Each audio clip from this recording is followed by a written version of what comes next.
বন্ধুরা চলে আসলাম আবার আমার রান্নাঘরের রেসিপি নিয়ে।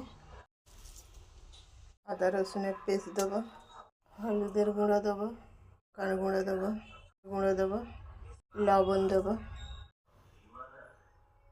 মিনিট মতন দমে দিয়ে রাখবো।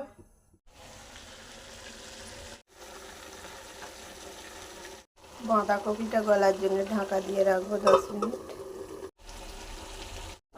ভাতটা হয়ে গেছে, কপি রান্নাটা রেডি হয়ে গেল।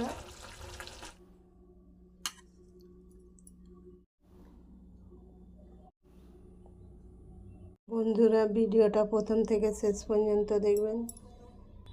যে সকল বন্ধুরা এখনও চ্যানেলটাকে সাবস্ক্রাইব করুনি সাবস্ক্রাইব করে নেবেন, উপরের জনকে শেয়ার করে দেবেন চ্যানেলটাকে। ভালো লাগলে লাইক শেয়ার কমেন্ট।